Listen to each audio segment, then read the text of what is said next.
Alright boys, we're back. We're back with another build guide. It's been 2 weeks in the Heist League now, and our first skill was bugged, our weapon was bugged. It's been a hard run, so we're here for something meta. We're doing something tried and true, but with a little spice to it. We're going to be playing Cyclone, we're going to be playing the fastest Cyclone alive. With our girl Raider, we're going to get huge movement speed, huge AoE, we're going to have a little bit of max evasion, a little bit of max dodge, and some cold conversion, and overall satisfying gameplay.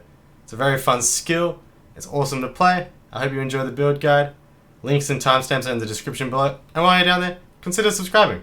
Did you know only 1.5% of people that watch my build guides are actually subscribed? Which is nuts. It actually helps me out a lot if you subscribe, so please consider subscribing, and hopefully you enjoy the build guide. So first up, we have the pros of the build. Pros are that the build is insanely fun, fast and smooth to play once it gets going. Once it gets going, you can cream through both Delve and T16 maps, apart from the boss, which can be a little shaky and I'll go about in the cons, but it's incredibly fun and you're just blowing up packs with your Herald of Ice. And I don't know if it's just me, but I tried playing an Impale Cyclone build one time and it was great. It was better than most of my other builds. Almost all my other builds. My builds can be a little janky at times, but it lacked that oomph that makes Path of Exile fun. There's like a degree of fun, and for me, the Herald of Ice explosions, that's where I get that fun. So this is a really great way to relieve that itch, if you have that itch, and it's a really enjoyable way to play. As for the cons of the build, which there's a few, I'm not going to act like there isn't, is as with all evasion dodge characters, if you do get hit, you are dead. You will die. You're not going to survive. Or you have very little chance of surviving.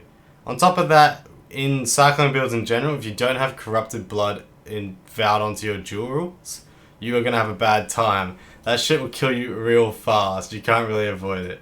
Our single target's awful. I can kill like map bosses T16, but you're basically relying on your Vow Ancestral War Chiefs, and if they don't get it done, you're kind of fucked. So really, it's not great like as a league starter because you want to be able to do the Atlas, and you can't do the Atlas. This is just pure satisfying build guide for ASMR purposes. It's not that cheap as well. Sorry, this is a lot of cons, but it's awkward to build. I struggled a lot with strength and intelligence, and I found it difficult to get going. But once I did get going, it was pretty fun. And for me, not cheap means it cost a few exalts, which honestly in this league is probably no big deal for most.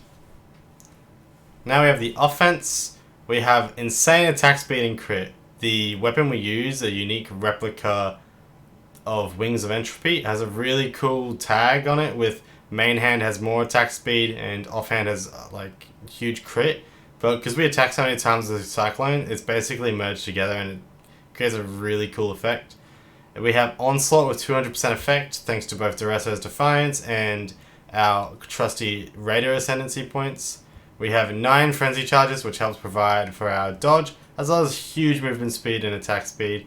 We have a massive AoE radius if you go with Cluster Jewels, otherwise it's just pretty mediocre, but Herald of Ice will carry.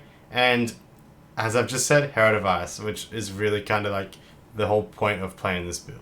Lastly, we have our defense. I know I've kind of like shit on the build already, but I do want to say the build's actually relatively tanky. You'd be surprised at how tanky a dodge character can get. We have 75% attack dodge and 40% spell dodge. This can be both capped very easily. Attack dodge can be capped very easily by itself, and the spell dodge can be capped with Vow of Grace. We have 95% evade chance, especially with our Flesh and Stone blinding enemies. And we even have a 22% block chance. So an attack getting through all those layers is very low, and even at T16s and 3k HP, I just roll around enemies and I'm fine. Our biggest defense is the fact that we have 188% movement while channeling. This is pretty nuts, as the Cyclone skills usually don't have that much movement, but thanks to alternate quality and being Raider, we were able to get quite a lot. And offense is our defense. With characters like this, you kind of have to be blowing packs up, otherwise you're going to get blown up. It's kind of the nature of the build.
Alright, just quickly gonna gloss over some of the items section.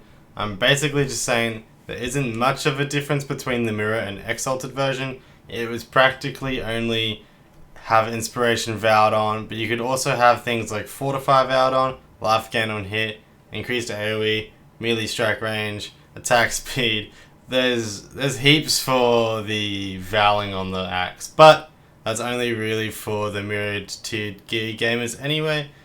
I do really want to say that this build has been very awkward to gear, and it should really only be for people that are used to building or like playing build guides. It's definitely not a league starter, but this is my ring, for example. All the gear in the path of building is actually the gear I'm using. So I had 60 strength and 60 int on a ring, and I'll be adding negative to channeling of mana. And then on the other ring I have curse on hit. It was an all-round very awkward to gear, but very fun character to play. I'm just going to chuck up 30 seconds of pure Hero Device Eargasm gameplay. Hopefully you enjoyed the guide. Leave a comment if you plan on playing it, or if you have a different build suggestion or something. And thank you for watching the video. Hopefully you enjoy the Eargasm.